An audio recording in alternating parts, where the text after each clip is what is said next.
What up, everybody? It's MOF 410 bringing you some Forest PS4 gameplay. These are things I did not know you could do in the forest. Um, Hopefully, you know these already, and I'm the only one it took a while to figure out. But if not, you might learn something here. First thing we're going to do is the power attack. So I'm going to show you here. I want you to keep an eye on the stamina bar on the right. We're going to show you the difference here. In the stamina these attacks use. So the first thing we're going to do is a swing, a regular swing. See that much energy, right? If you do the power swing, it takes a little bit more, but still probably around 20-25%. So we're full power swing. See that? Now, if you're jumping and you're falling to the ground, you want to hold and release the hit when you get to the ground. You're going to do the power attack. Now that was one there. We're going to redo it here. I'm just waiting on my stamina to recover full so you can watch. But on this next one, watch the stamina bar when the hit actually hits the ground. It uses a ton of energy, but it does a ton of damage. So here we go again. See, I'm all the way full on both of them. Jump towards the ground. See, that one didn't work. See how I was looking straight out? You're going to want to make sure that you're kind of facing downward. So again, down, boom, look at that. I don't know if it's 60 or 70% of the stamina, but it takes a lot to do that. The platform, which is very useful because you can attach tree bridges, treehouse bridges, and climbing ropes to them. Can also be placed on the side of things. So, as it's on the ground, you can make a normal platform, kind of as tall as you want up to the limit. However, if you go over to the side of a cliff or other structure, you can place these side platforms. So again, this is going to give you the same functionality. You can anchor in the log bridges and climbing ropes from them. They're also way less expensive than a normal platform. By now, everyone should know that once you do kill an opponent, you can chop up the body to get the body parts. This is how you make effigies. You can also eat the arms, the legs, and you can use the heads to make head bombs. All you do is aim at the parts you want to cut. It'll take a couple blows depending on the weapon you're using, but you will chop it off. You can get 2 arms, 2 legs for each body. The other thing I wanted to note is that the effigy page, the things that you can use to scare off the cannibals, there was some mystery around it before, thinking you had to pick it up as it was at the back of your building book. You don't actually have to pick it up, it's just tied to your sanity. So in order to be able to build an effigy, you're going to need to have a sanity below 90%. Once you get that, you can have access to the page. Killing cannibals, chopping up their bodies, and eating their bodies are huge ways to lower your sanity.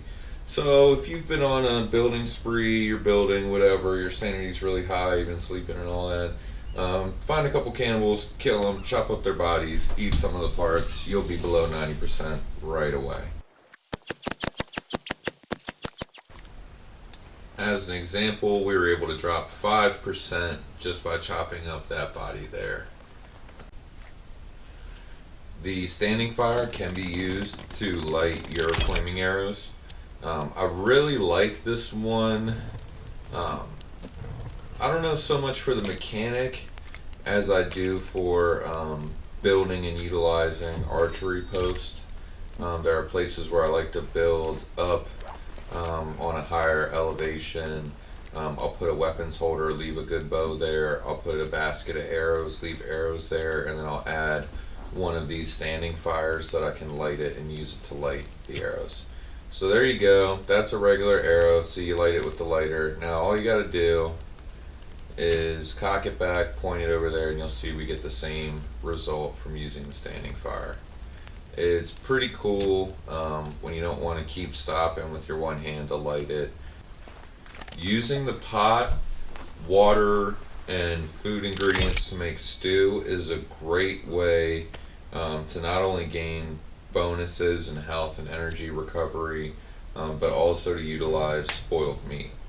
All you need to do is get a pot, fill it up with some water, put it on a fire, and then you can add pretty much whatever you want to it, any types of meats. You could put human meat, you know, arms, legs, heads. You could put small meat from the birds and squirrels. You could put, you know, rabbits, lizards, deer, turtle. You can also put all the different mushrooms, and you could put the different flowers as well. I'm not going to give you all the recipes. There are recipes built in the game that will give you bonuses that you won't get from just eating the ingredients separately, such as health and energy recovery. The thing I'm going to tell you is you can cook spoiled meat in a stew and not receive any penalty for doing so. Great way to not let spoiled meat go to waste. There are oysters in the ocean that you can collect and eat. You can also put them in stews. You can't hang them to dry. All you got to do is find them here. You'll see these things that look like they're small rocks with the X buttons as you get close. Right now I'm by the yacht doing this. Once you get out of the water, go to your blanket. They're going to be on the right hand side here. Boom. Raw oysters. They do spoil. Like I said, you can't dry them. So typically I just use them as a quick snack, or I'll go throw them in a stew and eat it later. The rabbit trap can also make a fish trap. If you place the rabbit trap over land, you'll see it as a rabbit trap.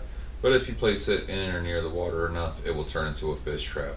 Now the fish trap does need rope to build, and it does have the same mechanism as a rabbit trap where you have to reset it with the stick once it catches something. Here are two that are built, a rabbit trap and a fish trap.